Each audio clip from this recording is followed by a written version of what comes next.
here today to take a look at the latest entrant in Australia's mid-size SUV market that is, as you probably know, very crowded. It's the MG HS. And before we go any further, I know the question that's on a lot of your lips. What is the deal with MG? Isn't that like a British thing? And why do they sort of look like Mazdas now? We'll get to all those questions, but first let's catch you up as to how we got here. MG, once known as Morris Garages, operated from the 1920s all the way up to the mid-2000s. For much of its tumultuous ownership history, it was most famous for building sports cars, which, let's face it, aren't exactly volume sellers. Around 2005, MG was in pretty shoddy shape. It attracted the attention of a Chinese giant now known as SAIC, which closed the deal to buy MG in 2006. SAIC saw dollar signs transforming MG from an out-of-date niche sports car maker into a modern volume manufacturer. While still technically headquartered in Birmingham, MG has since ridden the wave of the recent Chinese automotive boom to now offer a range of new generation offerings. These include the MG3 small hatch since 2011, the MG ZS small SUV since 2017, and now the HS midsizer.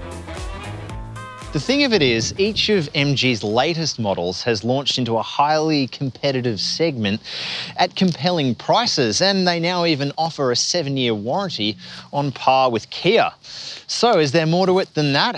Let's have a look. Oh yes, and remember to like and subscribe if you're enjoying our videos, and that'll keep you up to date with all of our latest reviews. As you might have already noticed, MG has done a great job of making its cars look good. Sure, there's the argument that it's a little derivative of Mazda's previous offerings, but it's a far cry from where the brand was even just a few years ago. There's sculpted lines, shiny grills, and LED light fittings.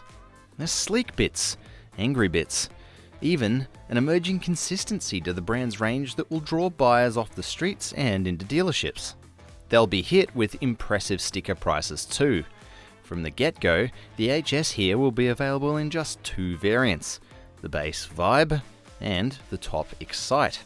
Prices pitch the HS to compete against the entry levels of many popular rivals: Kia's Sportage, Toyota's RAV4, perhaps even slightly smaller rivals like Nissan's Qashqai.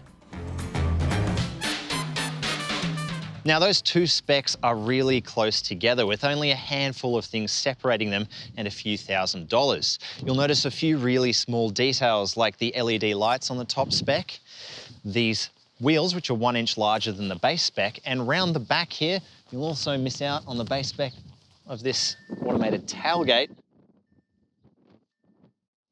which takes its sweet time. Now that styling continues inside, where MG's made even more effort than it had with the ZS that came before it.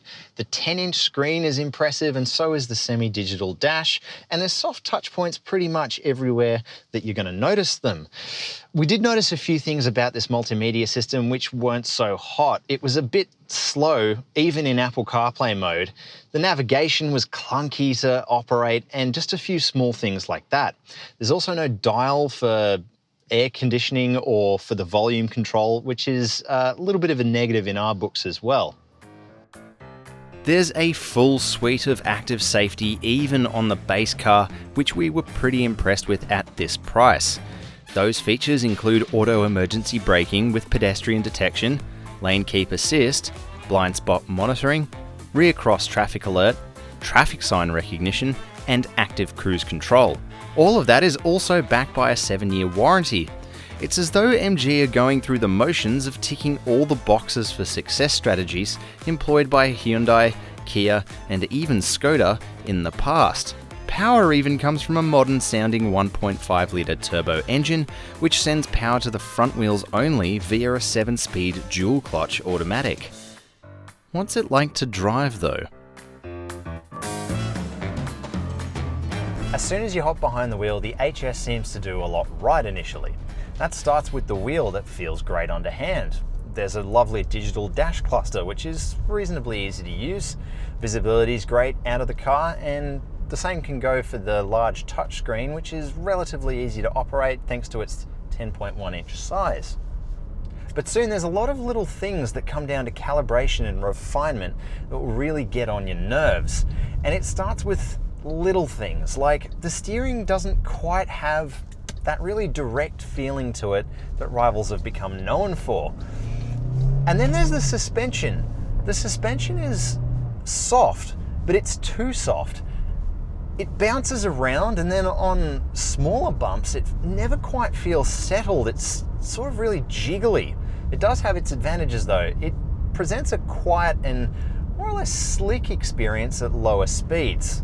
The higher the speeds get though, I feel like I lose the sense of where the front axle's at any given time, and that steering gets a bit vague. It's not even that it's light, it's not even that it's heavy, it's just inconsistent in its delivery. Power's good from the 1.5 litre engine, so I don't really have any complaints there, although you do have to watch that peak torque comes in quite a bit higher than other turbocharged rivals from Japanese manufacturers like Honda's CR-V, which this engine is quite similar to in its capacity. You'll really notice that on drive. Sometimes when you really plant the accelerator, the power doesn't arrive until later than you're probably used to in a turbo engine if you've driven one before. And then there's a bit of a calibration issue with the 7-speed dual clutch automatic. It can be quick, but then it can also be really slow, and it's not just in its changing up and changing down, it's when you demand power from it. So you can stamp on the accelerator all the way to the firewall and sometimes nothing happens for a full second.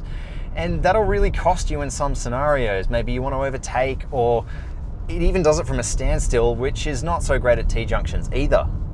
That's a common problem for dual clutches, and one that it took even Volkswagen time to iron out. Handling wise, in the corners it's not perhaps as confident as many of its rivals, and that's down to that vague steering, it's down to that soft suspension, and it is a mid-size SUV, so it's also a little bit down to its bulk. There's no one factor that's going to break the HS's drive experience for most customers that walk in the door though. It's reasonably refined and it does everything it should do. It just misses out on that polish that Korean and Japanese manufacturers have worked out for so many years and perhaps is taken for granted sometimes. And there's a few small things that could be ironed out over time. Things like only being able to control the air conditioning through the touchscreen and not having a dial for volume control. Those small things would really be appreciated, but that having been said, a lot of mainstream manufacturers don't get that right either. While I think the HS is still a little rough around the edges in quite a few areas, I don't think they're for the kind of reasons that are going to chase consumers out of showrooms. It's well priced, it's got that 7-year warranty, it has a full active safety suite across the range, but it remains to be seen if it will pick up in the same numbers as the 3 and the ZS has. Only time will tell.